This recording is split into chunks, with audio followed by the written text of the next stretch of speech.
Numbers chapter 11. Now when the people complained, it displeased the Lord, for the Lord heard it, and his anger was aroused. So the fire of the Lord burned among them, and consumed some in the outskirts of the camp. Then the people cried out to Moses, and when Moses prayed to the Lord, the fire was quenched.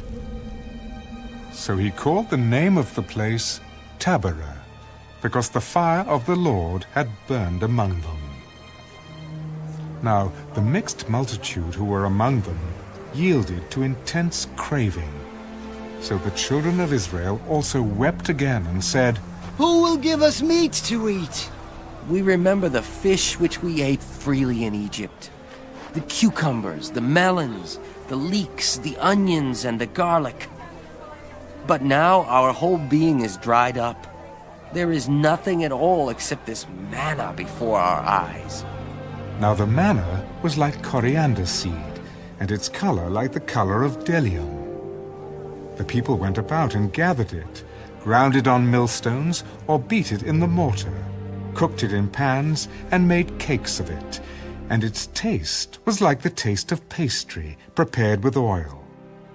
And when the dew fell on the camp in the night, the manna fell on it. Then Moses heard the people weeping throughout their families, everyone at the door of his tent. And the anger of the Lord was greatly aroused. Moses also was displeased. So Moses said to the Lord, "Why have you afflicted your servant?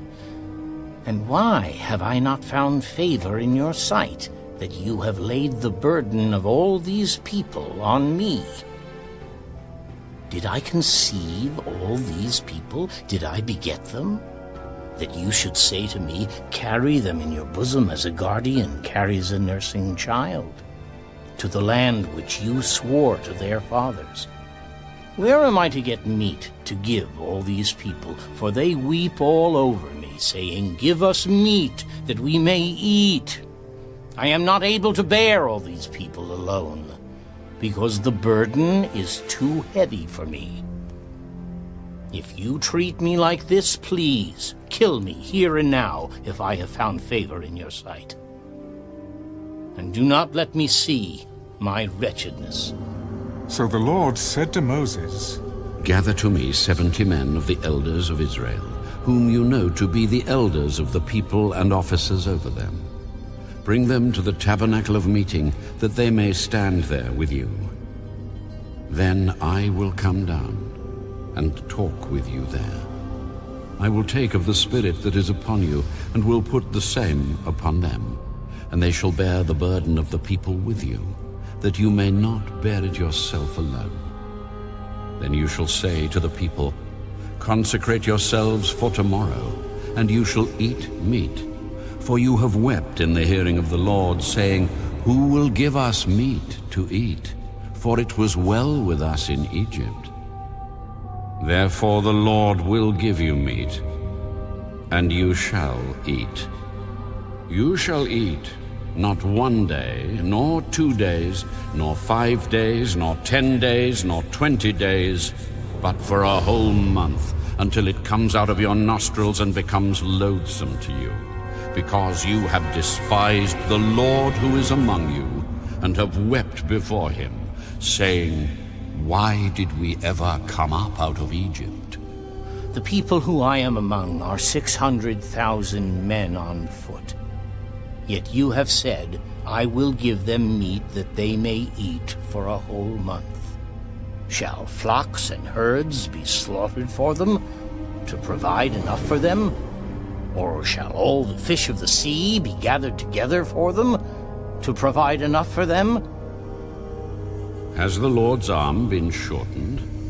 Now you shall see whether what I say will happen to you or not." So Moses went out and told the people the words of the Lord. And he gathered the 70 men of the elders of the people and placed them around the tabernacle. Then the Lord came down in the cloud and spoke to him, and took of the Spirit that was upon him, and placed the same upon the 70 elders. And it happened, when the Spirit rested upon them, that they prophesied, although they never did so again. But 2 men had remained in the camp. The name of one was Eldad, and the name of the other Medad. And the Spirit rested upon them. Now they were among those listed, but who had not gone out to the tabernacle. Yet they prophesied in the camp. And a young man ran and told Moses, Eldad and Medad are prophesying in the camp. So Joshua, the son of Nun, Moses' assistant, one of his choice men, answered, Moses, my lord, forbid them. Then Moses said to him, Are you zealous for my sake? Oh, that all the Lord's people were prophets, and that the Lord would put his Spirit upon them. And Moses returned to the camp, both he and the elders of Israel.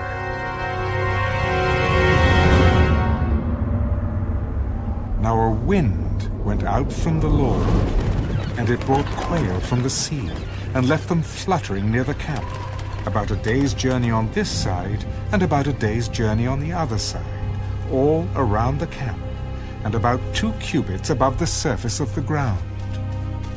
And the people stayed up all that day, all night, and all the next day, and gathered the quail. He who gathered least gathered 10 homers, and they spread them out for themselves all around the camp. But while the meat was still between their teeth, before it was chewed, the wrath of the Lord was aroused against the people.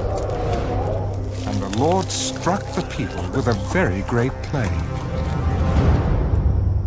So he called the name of that place Kibroth-Hattaavah, because there they buried the people who had yielded to craving.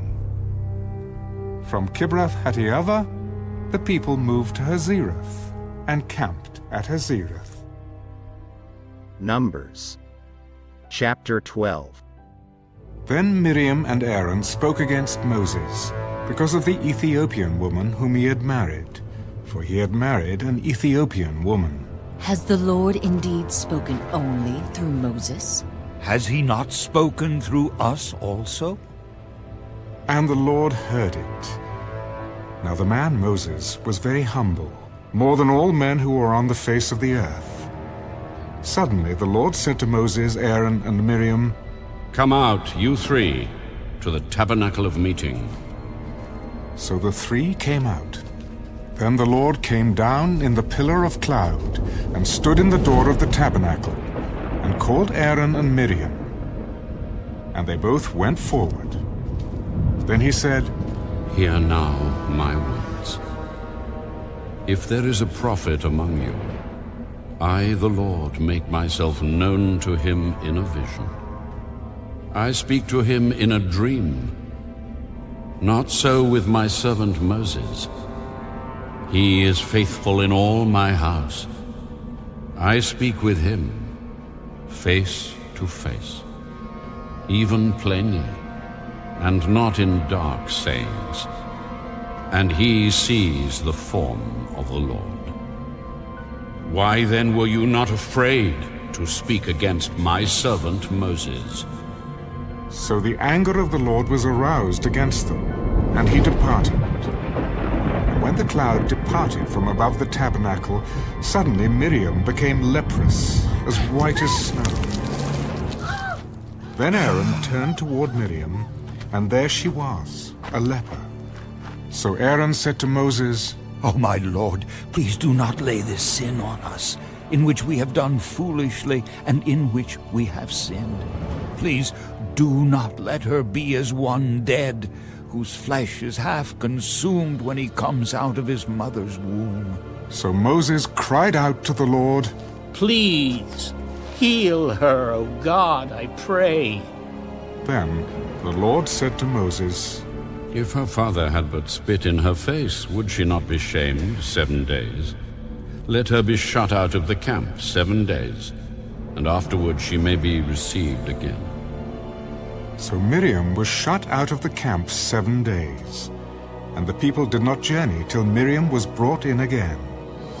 And afterward, the people moved from Hazirath and camped in the wilderness of Paran. Numbers chapter 13. And the Lord spoke to Moses. Send men to spy out the land of Canaan, which I am giving to the children of Israel. From each tribe of their fathers you shall send a man, every one a leader among them. So Moses sent them from the wilderness of Paran according to the command of the Lord, all of them men who were heads of the children of Israel. Now these were their names. From the tribe of Reuben, Shammua, the son of Zakur. From the tribe of Simeon, Shaphat, the son of Hori. From the tribe of Judah, Caleb, the son of Jephunneh. From the tribe of Issachar, Igal, the son of Joseph. From the tribe of Ephraim, Hoshea, the son of Nun. From the tribe of Benjamin, Peltai, the son of Raphu. From the tribe of Zebulun, Gadiel, the son of Sodai. From the tribe of Joseph, that is, from the tribe of Manasseh, Gadai, the son of Susai. From the tribe of Dan, Amiel, the son of Gemalli. From the tribe of Asher, Sethur, the son of Michael. From the tribe of Naphtali, Nabai, the son of Vapsai. From the tribe of Gad, Geuel, the son of Machai. These are the names of the men whom Moses sent to spy out the land. And Moses called Hoshea, the son of Nun, Joshua. Then Moses sent them to spy out the land of Canaan, and said to them, Go up this way into the south, and go up to the mountains, and see what the land is like, whether the people who dwell in it are strong or weak, few or many, whether the land they dwell in is good or bad, whether the cities they inhabit are like camps or strongholds, whether the land is rich or poor, and whether there are forests there or not. Be of good courage, and bring some of the fruit of the land. Now the time was the season of the first ripe grapes. So they went up and spied out the land from the wilderness of Zin as far as Rehob, near the entrance of Hamath. And they went up through the south and came to Hebron. Ahiman, Shishai, and Talmai, the descendants of Anak, were there. Now Hebron was built 7 years before Zoan in Egypt. Then they came to the valley of Eshkal, and there cut down a branch with one cluster of grapes. They carried it between two of them on a pole. They also brought some of the pomegranates and figs. The place was called the Valley of Eshkal, because of the cluster which the men of Israel cut down there. And they returned from spying out the land after 40 days. Now they departed and came back to Moses and Aaron and all the congregation of the children of Israel in the wilderness of Paran, at Kadesh. They brought back word to them and to all the congregation, and showed them the fruit of the land. Then they told him, We went to the land where you sent us. It truly flows with milk and honey, and this is its fruit. Nevertheless, the people who dwell in the land are strong. The cities are fortified and very large. Moreover, we saw the descendants of Anak there. The Amalekites dwell in the land of the south. The Hittites, the Jebusites, and the Amorites dwell in the mountains. And the Canaanites dwell by the sea and along the banks of the Jordan. Then Caleb quieted the people before Moses. Let us go up at once and take possession, for we are well able to overcome it. But the men who had gone up with him said, We are not able to go up against the people, for they are stronger than we. And they gave the children of Israel a bad report of the land which they had spied out. The land through which we have gone as spies is a land that devours its inhabitants. And all the people whom we saw in it are men of great stature There we saw the giants. The descendants of Anak came from the giants, and we were like grasshoppers in our own sight, and so we were in their sight.